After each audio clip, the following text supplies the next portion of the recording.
सभी को जय सिया राम। हम लोग रामचरितमानस अयोध्या कांड दोहा संख्या 290 पर हैं। बहुत ही सुंदर दोहा है।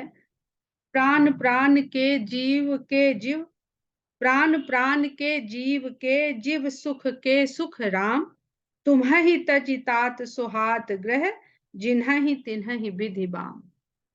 अब यहाँ पर परिस्थिति जन्य जो इस समय का प्रसंग है वो तो दिख ही रहा है कि वनवास में राम है और उनसे मिलने के लिए भरत जी अयोध्यावासियों को लेके पहुंचे हुए हैं।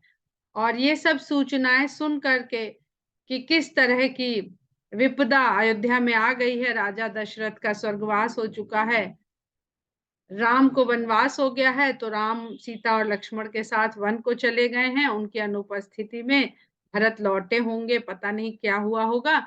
ये सब जानने के लिए राजा जनक अपनी रानी और मिथिला वासियों के साथ वो भी चित्रकूट में पधारे हुए हैं। वहां पर राम ये कह रहे हैं वशिष्ठ मुनि से, पहले जाने जाने का जब बना कि चलो कुछ तय किया जाए, कुछ निश्चित किया जाए और उसके बाद अयोध्या लौटाया जाए अयोध्या वासियों को, तो मिथिलापति के आने की खबर मिल गई। तो फिर वो परिस्थिति थोड़े समय के लिए टल गई। अब वो भी रहते हुए कुछ समय बीत गया है, तो राम को फिर ये चिंता हो रही है कि सब भाई लौटे जाएं, अपने अपने काम धंधे में लगे, अपने अपने सांसारिक जो उनके कर्तव्य हैं उनको पूरा करें। अब इसको हम लोग अपने जीवन और आध्यात्मिक पक्ष और सांसारिक पक्ष दोनों से समझते हैं।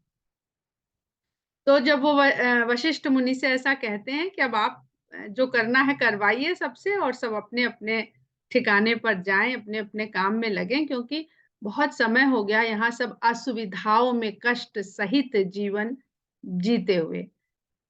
तो वशिष्ठ मुनि कहते हैं कि हे राम, तुम ही तो इन प्राणों के प्राण हो और इस शरीर में जो जीव है उसके जी तुम ही हो। अर्थात ये जो जड़ शरीर होता है ना, जड़ तत्वों से बनता है तो जड़ है। हम लोग भी बना सकते हैं, सब कुछ इकट्ठा करें और बना दे, रोबोट बना दिया, मूर्ति बना दी, बहुत कुछ बना दिया, तो वो जड़ ही रहता है। पर हम लोगों का जो प्राण के कारण जी उठता है जीव, वो ब्रह्म की चेतना है।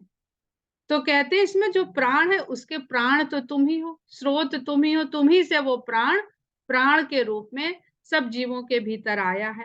और जीव है तो उसका जीव भी तुम ही हो, उसके भीतर जो जान है, जो जीवनी शक्ति है, वो भी तुम ही हो। और तुम्हें छोड़ करके जिसको घर सुहा रहा हो, निश्चय ही विधाता उनके प्रतिकूल है। तो संसार में हम लोग काम अभी देखिएगा सबको सब कुछ करने हैं, लेकिन उनका मन जो है वो राम में लगा रहना चाहिए। उनको ये लगना चाहिए कि हम राम हैं तो हम हैं, राम के कारण हमारे प्राण हैं, राम के कारण हमारा जीवन है, राम के कारण हमारी चेतना है। कर्म हम सांसारिक करें पर मन हमारा जो है वो राम की ओर लगा रहना चाहिए, तो विधाता भी हमारे अनुकूल रहेगा। और जो सांसारिक क्षण भंगुर कष्ट हैं, दुख है या सुख है, वो हमें प्रभावित नहीं करेंगे। जरूरी नहीं है कि हमें दुख ही प्रभावित ना करें, मुश्किल यही है कि हमें सुख बहुत प्रभावित करता है। सुख बहुत प्रभावित करता है, इसीलिए सब कष्टों का आधार बन जाता है। सुख प्रभावित करता है तो दुख प्रभावित करेगा ही करेगा। तो कहते हैं आगे, सो सुख करम धर्म जरि जाऊ, जह न राम पद पंकज भाऊ। अब जो भरत जी ने कहा था ना, अर्थ न धर्म न काम रुचि गति न चाहु निर्वाण, इसकी बहुत अच्छी व्याख्या हेमलता जी ने उस दिन करी थी कि किस प्रकार धर्म में रत रहने वाले के राम छूट गए, किस प्रकार कर्म में रहने वाले के राम छूट गए, किस प्रकार कामना में रहने वाले के राम छूट गए, किस प्रकार मोक्ष चाहने वालों के तो राम छूट ही जाते हैं, क्योंकि वो राममय हो जाते हैं। तो जब आप राममय हो गए तो राम को देखेंगे कैसे। अभी इसकी बहुत सुंदर सुंदर चौपाइयां हैं आगे। तो भरत जी राम को देखना चाहते हैं, उनके चरणों को देखना चाहते हैं। हम जब स्वयं हो जाते हैं तो स्वयं को नहीं देख सकते। तो कहते हैं कि वो सुख, वो कर्म और वो धर्म सब जल के नष्ट हो जाए, जहां पर आपके चरण कमलों का भाव ना लगा हुआ हो। भाव ना हो जिसमें, वो धर्म कर्म सब सुख सब बेकार है। जोग कुजोग ज्ञान अज्ञानु जह नहीं राम प्रेम पर धानु। वो योग कुयोग्य है, वो ज्ञान अज्ञान है जिसमें राम के प्रेम की प्रधानता नहीं। अर्थात कोई भी योग तभी वो आपको सुंदर फलदायी है जब उसमें राम का प्रेम मिला हुआ हो। हमारे जीवन में हम जो कुछ भी करें, हमारे लिए प्रेम की प्रधानता होनी चाहिए, राम के प्रेम की, ईश्वर के प्रेम की। ईश्वर के जिस रूप को, जिस भाव को हमारे मन को भाता है, उस रूप और उस भाव की प्रधानता हम उसमें डाल दें। अर्थात ईश्वर का नाम लेके काम करिए, ईश्वर के चरणों में प्रेम के साथ अपना भाव अर्पित करके आप कुछ भी करिए, आपको योग कुयोग कुछ भी प्रभावित नहीं करेगा, जो हम मुहूर्त और दिशा और ये सब निकालते रहते हैं। तुम बिन दुखी सुखी तुम ते ही। तुम्हारे बिना दुखी होते हैं और तुम्हारे से ही सुख पा लेते हैं। तुम जानो जिए जो जही के ही। तुम तो सबके जिया में, हृदय में जो है, तुम वो सब कुछ जानते हो। राउर आय सुसिर सबही के विदित कृपालहि गति सबनी के। कहते हैं कि आपकी आज्ञा ही सब शिरोधार्य करेंगे, विदित कृपाल ही गति सबनी के, क्योंकि आप ही सबकी गति को अच्छी भली प्रकार से जानते हैं कि कहां पर किसकी भलाई किस में होने वाली है। आप आश्रम ही धारिय पाऊ भय स्नेह शिथिल मुनि राव। इसलिए आप आश्रम में पधारिए चल के। इतना कहते कहते मुनिवर के स्नेह के कारण शरीर में शिथिलता आ गई, इतना अधिक प्रेम में वो सराबोर हो गए। कर प्रणाम तब राम सिधाए, ऋष धरि धीर जनक पही आए। जब वशिष्ठ मुनि ने राम से ऐसा कहा, क्योंकि राम ये कहने आए थे, भाई सबको करिए, बताइए, आप ही बताइए क्या किसको करना है, ताकि सब अपने अपने कर्तव्यों पे लग जाएं अब। तो ऐसा जब वशिष्ठ जी ने कहा, तब राम ने उनको प्रणाम करके अपने आश्रम की ओर चले गए और ऋषि धीरज धारण करके जनक जी के पास आए, क्योंकि अब वो घड़ी आ गई है जिसको धीरे धीरे करके सब टालने की कोशिश कर रहे हैं कि राम न छूटे, कुछ भी बहाना बनता रहे और हम यहीं बने रहें, क्योंकि ये कहीं ना कहीं से सबको है कि राम लौटेंगे तो नहीं। राम वचन गुरु नृपहि सुनाए, सील स्नेह सुभाए सुहाए, महाराज अब कीजिए सोई, सब कर धर्म सहित हित होई। राम ने जो भी कहा वो गुरुदेव ने जाकर के राजा जनक को बताया। उनके शील, स्नेह और उनके स्वभाव को सुन करके सभी को, राजा जनक को भी बहुत अच्छा लगा। तो राजा जनक से वशिष्ठ मुनि कहते हैं, महाराज अब वही करिए, सब कर धर्म सहित हित होई, कि सबका धर्म भी बना रहे और सबका कल्याण भी हो, किसी का धर्म भी ना जाने पाए और कल्याण भी हो जाए, ऐसा आप कुछ करिए। ज्ञान निधान सुजान सुचि धर्म धीर नरपाल, तुम बिनु असमंजस समन को समरथ एहि काल। कहते हैं राजा जनक से कि आप ज्ञान के भंडार हैं, ज्ञान निधान और सुजान, सुज्ञानी हैं, पवित्र हैं, धर्म धीरज को धारण करने वाले, सभी लोगों का पालन करने वाले राजा हैं। आपके बिना इस समय की जो असमंजस की स्थिति है उसका शमन करने में और कोई समर्थ नहीं है, क्योंकि कहीं ना कहीं सबके मन में राम को लेकर एक ऐसी प्रेम की भावना है जहां ज्ञान छूट जाता है, जहां धीरज छूट जाता है, जहां धर्म छूट जाता है, सब कुछ भी छोड़ने को तैयार है राम के लिए। एक आप ही हैं कि आप इस तरह की स्थिति को, अवस्था को प्राप्त हैं कि आप ही वह निर्णय ले सकते हैं, इस असमंजस से सबको उबार सकते हैं कि किसी का भी धर्म न जाए। अगर भरत कहते हैं कि अर्थ न धर्म न काम रुच, तो भरत का धर्म भी जाने ना पाए और उनका कल्याण भी हो जाए। सुनि मुनि बचन जनक अनुरागे, लखि गति ज्ञान विराग विरागे, शिथिल स्नेह गुणत मन माही, आए यहाँ कीन्ह भल नाही। अब राजा जनक जी ने जब ये बात सुनी, तो उनके वचन सुन के जनक जी के हृदय में अनुराग तो बहुत उमड़ा, गुरु गुरु के प्रति और बच्चों के प्रति। लक्ष्य गति ज्ञान विराग विरागे, उनकी गति को देख करके ज्ञान वैराग्य को भी वैराग्य हो गया, यानी ज्ञान भी छूट गया, वैराग्य, प्रेम की अधिकता में, प्रेम की अधिकता में ज्ञान वैराग्य की आवश्यकता नहीं रहती है। यहाँ पर हर जगह तुलसीदास जी प्रेम को सबसे ऊपर सर्वोपरि बताते हैं। ढाई आखर प्रेम का पढ़े सो पंडित हुए, जो कबीरदास जी कहते हैं वही तुलसीदास जी भी कह रहे हैं। सिर्फ कहने का ढंग है, या किसी को भी आप सुन लीजिए, सब यही बात कहते हैं। तो उनका स्नेह के कारण शिथिलता आ गई और मन में अपने गुनने लगे, विचार करने लगे कि यहाँ आकर के ठीक नहीं किया, अच्छा फंसा दिया इन लोगों ने। अब देखिए जो हम लोग प्राचीन काल में राजा राजधर्म जो देखते हैं कि राजा कोई कार्य बिना गुरु के पूछे उससे मंत्रणा किए नहीं करता। आजकल तो गुरु दिखते ही नहीं है, जो भी शासक हैं कोई गुरु नहीं दिखता है कहीं पर। शायद इसीलिए सब अस्त व्यस्त अव्यवस्था की तरह से सभी जगह चल रहा है। और गुरु जो होते हैं वो राजा के बिना आदेश नहीं दे देते हैं कि नहीं तुम ऐसा करो। तो गुरु यदि धर्म नीति का मार्ग बताता है तो राजा राजनीति का मार्ग सोचता है, विचारता है। तो इस प्रकार राज धर्म दोनों का विचार करते हुए राजधर्म का पालन किया जाता है। राम ही राय कहेउ बन जाना बहुत सुंदर चौपाई है। राम ही राय कहेउ बन जाना, कीन्ह आप प्रिय प्रेम प्रवाना, हम अब बनते बन ही पठाई, प्रमुदित फिर अब विवेक बढ़ाई। कहते हैं राजा दशरथ ने तो राम को वन जाने को कह करके अपना प्रेम के कारण प्राण को त्याग दिया और इस प्रकार अपने प्रेम को स्थापित कर दिया, प्रमाणित कर दिया। प्रेम को प्रमाणित किया राजा दशरथ ने कि धर्म का निर्वहन तो किया, पर प्रेम का निर्वहन किस प्रकार कर दिया कि राम को कहा वन जाओ, ये धर्म निभा दिया और राम के जाने पर प्राणों को त्याग दिया और प्रेम का निर्वहन कर दिया, प्रेम को प्रमाणित कर दिया। तो अब हम बनते बन ही पठाई, और मेरे ऊपर क्या विधाता ने स्थिति डाल दी है कि हम वन में आकर वन में रह के राम से वन में ही चले जाने को कह रहे हैं। वन में क्यों गए थे सब? उनको लाने गए थे। तो उसके अलावा करना कुछ और ही पड़ रहा है, और हमको लौट के भी जाना पड़ेगा इस प्रकार प्रमोद में भर करके कि हमारे विवेक की क्या बड़ाई होगी। अर्थात वो जानते हैं कि वो राम से ये नहीं कह सकते कि तुम वन को मत जाओ।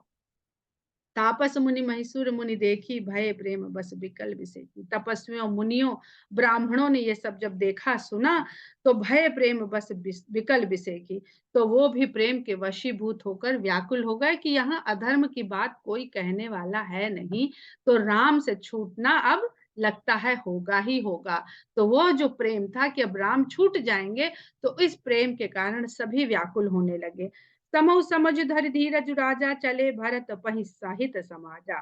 समय को समझकर और धीरज को धारण करके कि बहुत टालने से कोई लाभ होने वाला नहीं है, राजा जनक भरत जी के पास समाज सहित पहुंचे जाकर के। भरत आई आगे भई लीने, अवसर सरिस सुहासन दीन्हे। जैसे ही राजा जनक समाज सहित पहुंचे, भरत ने आगे बढ़ करके उनका वहां पर स्वागत किया और सुंदर आसन उनको प्रदान किया। तात भरत कहते रोहित राऊ, तुम्हें विदित रघुबीर स्वभाव। अब भरत जी से राजा जनक कहते हैं कि हे तात, तुमको तो श्री राम का स्वभाव मालूम ही है। राम सत्य व्रत धर्म रत सब कर सील सनेहु, संकट सहत सकोच बस कहिए जो आयसु दे। कहते हैं कि राम का स्वभाव तुम्हें पता है, क्योंकि वो सत्य पर एक बार जो उन्होंने संकल्प ले लिया उस पर टिके रहने वाले हैं और धर्म में रत हैं।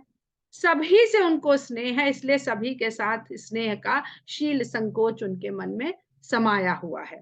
संकट सहत सकोच बस, इसी संकोच के कारण वो इस संकट को सह रहे हैं। अब आप कहिए, आदेश दीजिए कि क्या किया जाए, क्या कहा जाए, क्योंकि राम अब संकट सह रहे हैं। आप सबके प्रेम के कारण संकोच में कह नहीं पा रहे हैं कि भैया अब तुम जाओ, हमें आगे काम पर जाने दो।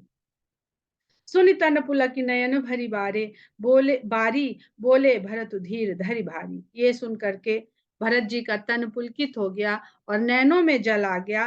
धीरज को बहुत मुश्किल से धारण करके भरत जी बोले, प्रभु प्रिय पूज्य पिता सम आपू, कुल गुरु समहित माए न बापू। कहते हैं कि हे स्वामी, आप पिता के समान मेरे पूज्यनीय हैं और कुल गुरु समहित माए न बापू। कुल गुरु से बढ़कर हित करने वाले माता पिता भी नहीं होते हैं, क्योंकि माता पिता कहीं ना कहीं से अपने प्रेम के स्वार्थ और मोह में पड़ जाते हैं। जैसे जब विश्वामित्र राम लक्ष्मण को लेने आए थे तो दशरथ जी ने मना कर दिया था कि मेरे छोटे छोटे बालक हैं, बुढ़ापे की अवस्था में पुत्र पाए हैं, अभी तो जी भर के इनको खेले कूदे भी नहीं थे, गुरुकुल चले गए, गुरुकुल से पढ़ लिख के आए भी जी भर के इनको युवा होते हुए देखा नहीं था कि आप आए हैं, आप चले आए हैं। चलो भाई बहुत संकट है, हम राजा हैं, हमारा फर्ज है तो सेना वेना भेज देते हैं, ले जाओ उनसे नाश करवाओ जाके। पर वशिष्ठ जी ने दशरथ जी को समझाया और उन्हें पुत्र मोह से मुक्त किया।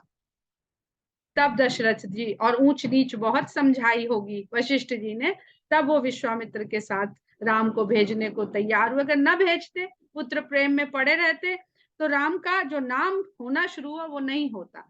तो जो मोह रूपी प्रेम होता है वो स्वार्थ को देखता है, स्वार्थ से किसी का यश नाम कीर्ति नहीं होती है। तो हर माता पिता भी यदि चाहते हैं कि उनके पुत्र का नाम हो, यश हो, कीर्ति हो, तो वो संसार के लिए उसे कुछ करने को प्रेरित करें, आगे बढ़ाएं, अपने लिए नहीं उसे समेटे रहें। खेती बाड़ी है, प्रॉपर्टी है, इसको देखो भालो, तुम्हारी जिंदगी सुख से कट जाएगी। क्या परेशानी है बढ़िया लग्जरी में जीवन जीना यहाँ पर। कौशिकादि मुनि सचिव समाजु ज्ञान अम्बुनिधि आपुन आजु शिशु सेवक आयसु अनुगामी जानि मोहि सिख दे ये स्वामी। कहते हैं कि यहाँ पर विश्वामित्र, अन्य ऋषि मुनि और सभी मंत्रियों का समाज जुड़ा हुआ है। ज्ञान ज्ञान अम्बुनिधि आपुन आजू, और ज्ञान के समुद्र आप भी यहाँ पर उपस्थित हैं। शिशु सेवक आयसु अनुगामी, इसलिए मुझे अपना शिशु मान करके अपनी आज्ञा का अनुगमन करने वाला ही जानिए। जानि मोहि सिख दे स्वामी, और आप ही मुझे शिक्षा दीजिए कि मुझे क्या करना चाहिए। सब कोई अपने मुंह से कह नहीं पा रहा है, क्योंकि सबको ये भय है कि अपने हित की बात करने से कहीं दूसरे का धर्म न चला जाए, या हमारे हित के लिए कहीं दूसरे को कोई कष्ट ना हो जाए। ऐ समाज थल बूझब राउर, मौन मलिन में बोलब बाउर, छोटे बदन कहूं बड़ी बाता, क्षमब तात लखी बाम विधाता। ऐ समाज थल बूझब राउर, कहते हैं कि ये जो समाज है, यहाँ पर आप ही यहाँ के स्थल हैं। यानी हम टिकते कहाँ हैं, ना हम हवा में टिक पाते हैं, ना हम जल में टिक पाते हैं। हमको टिकने के लिए स्थान चाहिए होता है, थल चाहिए होता है। और वो स्थान क्या है, आपका ज्ञान और आपकी गुरुता, वही यहाँ पर सबको संभालने वाली है। ऐसे में आप मुझसे पूछते हैं, मुझसे कह रहे हैं, तो अगर मैं मौन रहता हूं तो ये लगेगा कि मेरे मन में कुछ मैल है। मैं ऊपर ही ऊपर चला तो आया हूं, पर मैं चाहता नहीं हूं कुछ, जैसा मैं प्रदर्शित कर रहा हूं। और अगर बोलता हूं इतने ज्ञानियों के बीच में, तो मैं बावला कहलाऊंगा कि इतने बड़े बड़े विद्वजन बैठे हुए और भरत अपनी चला रहे हैं, अपनी कह रहे हैं। तो फिर भी मैं छोटा मुंह और बड़ी बात कहते हुए, समझते हुए, क्षमब तात लख बाम विधाता, जो भी मैं कहूं उसको ये समझ करके क्षमा करिएगा कि विधाता मेरे प्रतिकूल है, मेरे साथ नहीं है। आगम निगम प्रसिद्ध पुराना, सेवा धर्म कठिन जग जाना। वेदों में, पुराणों में, सब जगह यह प्रसिद्ध है कि सबसे कठिन इस संसार में सेवा धर्म है। क्यों? स्वामी धर्म स्वार्थ ही विरोधु, बैरु अंध प्रेम ही न प्रबोधु। स्वामी का धर्म और अपना स्वार्थ, इसमें बहुत विरोध है। सेवक का धर्म है कि स्वामी के अनुसार चले, तो अगर स्वामी के अनुसार चलेगा तो अपना स्वार्थ त्यागना पड़ेगा, और अगर अपना स्वार्थ देखता है तो स्वामी के प्रति धर्म कैसे निभा पाएगा। तो इसमें बड़ा विरोध है। बैर अंध प्रेम ही न प्रबोधु, तो जो बैर है वो अंधा होता है, और प्रेम जो होता है उसको कोई ज्ञान नहीं होता है। तो दोनों का मेल नहीं होता है, अर्थात शत्रुता और मित्रता एक साथ नहीं निभाई जा सकती है। राखी राम रुख धर्म व्रत पराधीन मोहि जानी, सबके सम्मत सर्वहित करियो प्रेम पहचान। कहते हैं इसलिए मुझे तो आप पराधीन मानिए, मैं अपने अधीन हूं ही नहीं। पराधीन अपने मन की करता नहीं, सेवक हूं मैं, सेवक हूं इसलिए पराधीन हूं। तो मुझको पराधीन जान करके और राम का रुख देखते हुए, उनके धर्म का व्रत का समझते हुए, जो सबका सबकी जिसमें सहमति हो, जो सबका मत हो और सबका हित हो, वही सब करिय प्रेम पहचान, और सबका प्रेम पहचान कर ही आप कुछ भी निर्देश दीजिए। तो क्या क्या समझना है? सबका मत का भी विचार करना है, सबके हित का भी विचार करना है और सबके प्रेम का विचार करना है। खाली मेरे प्रेम का विचार कि भरत को कुछ हो जाएगा, क्योंकि माता कौशल्या ने जिस तरह से कहा है तो भरत जी उसको भी महसूस कर रहे हैं। तो लोग कहते हैं ना कि भाई हम हमें कुछ ना होने पाए और हम नहीं जानते किसी को, और उनको कोई ऐसी भौतिक आवश्यकता की वस्तुएं भी नहीं चाहिए कि वो बहुत भौतिक वस्तु मांग रहे हो, उस पर भी वो संकोच में पड़े हुए हैं कि हम अपने प्रेम की खाली क्यों परवाह करें। ऐसा प्रेम तो सभी कर रहे हैं राम से।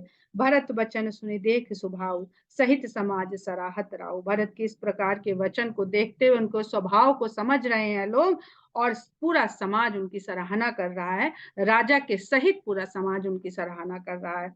सुगम अगम मृदु मंजु कठोरे, अरथ अमित अति आखर थोरे। कहते हैं जो उनके वचन हैं वो मृदुल भी हैं और कठोर भी। भरत जी के वचन, और कहने में, करने में, सुनने में सुगम भी हैं, अगम भी हैं। बहुत सरल जान पड़ते हैं, पर उनका जब निभाने की बारी आएगी तो वो अगम्य है, बहुत कठिन हो जाएंगे। अरथ अमित अति आखर थोड़े। उन्होंने बात तो बहुत थोड़ी सी कह दी, लेकिन उसमें जो अर्थ भर दिया वो अमित भर दिया। ज्यो मुख मुकुर मुकुर निज पानी, गहि न जाई अस अद्भुत पानी। जिस प्रकार भरत जी ने साफ साफ कह दी, बात साफ साफ कह दी, जैसे मुख को हम दर्पण में देखते हैं और दर्पण हमारे हाथ में होता है, गही न जाई, तब भी हम अपने मुख को पकड़ नहीं पाते हैं। ऐसी भरत जी की अद्भुत वाणी कि सुनाई दे रही है, समझ आ रही है, पर धारण करने में वो बन नहीं रहा है। अपना ही मुख है, अपने ही हाथ में दर्पण है, कह दो कि भाई पकड़ लो, सब कुछ तो आपका है, सब कुछ आपके वश में है, पर ये संभव नहीं हो पाता है। भूप भरत मुनि सहित समाजू, गे जहां विबुध कुमुद द्विज राजू। राजा भरत और मुनि के सहित सब लोग वहां पर गए, जहां देवताओं के मन को प्रसन्न करने वाले, ब्राह्मणों के मन को प्रसन्न करने वाले राम जहां पर विद्यमान थे। सुनि सुधि सोच विकल सब लोगा, मनहु मीन गण नव जल जोगा। यह सब सोच सोच करके सब लोग व्याकुल हुए जा रहे थे कि पता नहीं अब क्या सुनने को और क्या किसको करने को मिलेगा। जैसे मछली जब नया नया पहला बरसात का पानी आता है तो उसको आदत होती है उस जल में रहने की, जैसा भी हो, जब नया जल पड़ता है तो वो व्याकुल हो जाती। जैसे हम रहते रहते हैं, वही घर होता है, वही हमारा सामान असबाब होता है, पर अगर हमको ट्रांसफर हो जाता है, हम लेके चल पड़ते हैं, तो थोड़े दिन तक बड़ी व्याकुलता रहती है उस नए भवन में जाके, एडजस्टमेंट नहीं हो पाता है। तो सब जान रहे हैं, सब समझ रहे हैं, पर सब व्याकुल हो रहे हैं कि पता नहीं क्या सुनने को मिलेगा। देव प्रथम कुल गुरु गति देखी, निरख विदेह स्नेह विसेखी। देव प्रथम कुल गुरु गति देखी। देवताओं ने पहले वशिष्ठ जी की बातें सुनी समझी, उसके बाद जनक जी के स्नेह को देखा। राम भगति में भरत निहारे, सुर स्वारथी हहर ही हारे। और फिर उन्होंने राम की भक्ति से भरत को ओत प्रोत देखा। राम भगति में भरत निहारे, पहले वशिष्ठ जी को देखा, सोच रहे हैं हाँ ये कुछ ऐसा कह देंगे, ये तो गुरु हैं, ये धर्म का ही आचरण करेंगे, तो ये तो कह देंगे राम को वन जाना चाहिए। फिर जनक जी की ओर देखा, तो जनक जी भी जो है वो बहुत विवेक वाले ज्ञानी वैरागी हैं, उनको भी ज्यादा सांसारिक पारिवारिक प्रेम में पड़ने वाले हैं नहीं। उनके व्यवहार आचरण वाणी को सुना। अब वो जब भरत की ओर देखते हैं तो वहां तो केवल राम का भक्तिमय स्वरूप ही उन्हें दिखाई देता है। तो स्वार्थ में रहने वाले जो देवता हैं, उनका हृदय भीतर से हाहाकार कर उठा और वो मन ही मन में हार गए। सबको राम प्रेम में देखा, भय अलेख सोच बस लेखा। और राम को देख रहे हैं तो वो प्रेम में है, भरत भक्ति में है और राम प्रेम में है। तो ये देखते ही देवताओं को लगा कि अब अलेख कल होने वाला है, यानी अब जो अनहोनी है वो होने वाली। राम सनेह सकोच बस कह ससोज सुर राज, रचहु प्रपंच ही पंच मिले नाहित भयउ अकाज। क्योंकि राम प्रेम के कारण संकोची बहुत हैं, तो संकोच में जो उनसे वो कह ही रहे हैं कि जो आप कह दोगे हम वो कर देंगे, हम फिर धर्म धर्म का विचार नहीं करेंगे। गुरु से ये कह रहे हैं, जनक से ये कह रहे हैं, भरत से ये कह रहे हैं, तो कह रहे हैं कि अब जो है वो संकोच में पड़ जाएंगे और जो कह दिया जाएगा वही करेंगे। तो ये सोचते हुए देवराज जो है सोच में पड़ गए।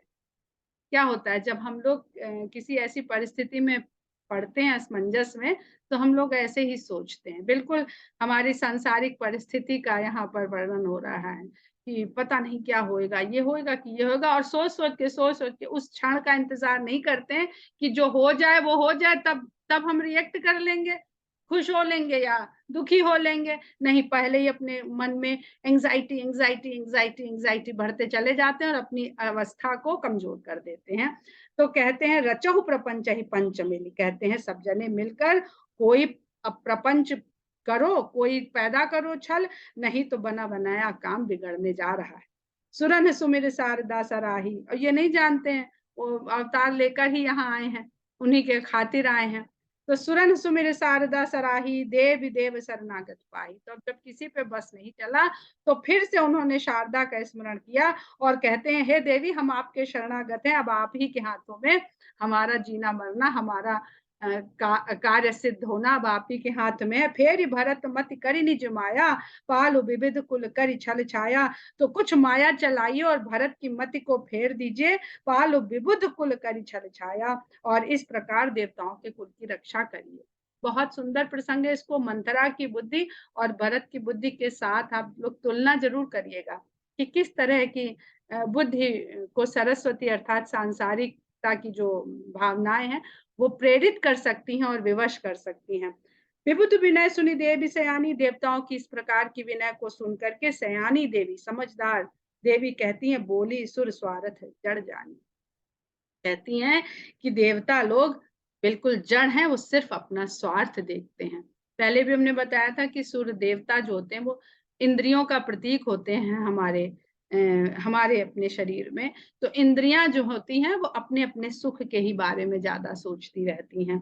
मोसन कहु भरत मति फेरू, मुझसे कह रहे हो कि भरत की बुद्धि फेर दो। लोचन सहस न सूझ सुमेरु, आपके तो हजार नेत्र हैं और आपको हजार नेत्रों से ये सुमेरु जैसा पर्वत दिखाई नहीं देता है। विधि हरिहर माया बड़ी भारी, सो न भरत मति सकहि निहारी। विधाता विष्णु शंकर माया ये भी अपना सारा जोर लगा दे जिसमें बड़ा बल है, तो भी भरत की बुद्धि की ओर देख भी नहीं सकती हैं। सोमति मोहि कहत कर भोरी, उस बुद्धि को तुम मुझसे कह रहे हो कि बावली कर दो। चंदिन कर की चंड कर चोरी, भरा चांदनी भी सूर्य के तेज की चोरी कर सकती है। भरत हृदय सिय राम निवासु, तह कति मिर जहाँ तरनी प्रकाशु, भरत के हृदय में तो सीता और राम का निवास है। भला जहां पर सूर्य का प्रकाश विद्यमान है वहां अंधकार का कोई भी अस्तित्व वहां पर हो सकता। हम किस चीज को फेरे जा करके वहां पर। मंथरा के मन में कहीं तो बीज था, कैकेयी के मन में कहीं तो बीज था। यहाँ तो जहां सीताराम बैठे हुए हैं वहां तो कोई विकार हो ही नहीं सकता, हम किस चीज को पकड़ के फेरेंगे जा करके। तो कहती ऐसे कही सारद गई विधि लोका, विबुध विकल निसमानहु को का। ऐसा कह के शारदा ब्रह्मा जी के लोक को चली गई और विबुध विकल सारे देवता व्याकुल हो गए। निसमानहु को का मानो चकवा पक्षी रात्रि के होने से व्याकुल हो जाता है। अब विचार आते हैं और ब्रह्मलोक को चले जाते हैं, अर्थात विलीन हो जाएं हमारे ब्रह्मलोक में जाकर के, हमारे शरीर के इंद्रियों को विषयों को वो प्रभावित न कर पाए। भले ही हमारे शरीर को कितनी ही व्याकुलता का तड़प का सामना करना पड़े, पर बुरा विचार हमारे आए भी इंद्रियों के कारण तो भी वो ब्रह्मलोक में जाकर के विलीन हो जाए, हम पर वो हावी ना होने पाए। सुर स्वारथी मलिन मन कीन कुमंत्र कुठाट रच प्रपंच माया प्रबल भय भ्रम अरति विचार। अब देवता तो स्वार्थी ही हैं और मन के मैले भी हैं, तो उन्होंने ही कुछ अपने कुमंत्रणाओं से आपस में ऐसा कुमंत्रणा करी कि उन्होंने ही एक षड्यंत्र रच दिया और माया की प्रबलता के कारण उन्होंने वहां पर सभी पूरे समाज में भय, भ्रम और आर्त से उच्चाटन की स्थिति पैदा कर दी। जब बहुत किसी को बहुत दुख हो जाता है तो उसे उच्चाटन की अवस्था आ जाती, सब बेकार है, चलो छोड़ के सब कहीं चलो। तो ऐसी उच्चाटन की अवस्था वहां पर देवताओं ने, मतलब इंद्रियों ने उस तरह की उपस्थित कर दी, जब किसी का कोई सोच विचार काम ही नहीं कर रहा, क्योंकि ये भाव बढ़ता जा रहा है, बढ़ता जा रहा है कि क्या होगा, क्या होगा, क्या होगा। ये भाव इतनी अपनी सीमा तक पहुंचा कि सभी लोग बेबस हो गए और उच्चाटन किसी भी अवस्था में अब जो होगा देखा जाए, जो पड़ेगा उसको झेला जाएगा। यहीं पर हम लोग विराम करते हैं। दोहा संख्या 295।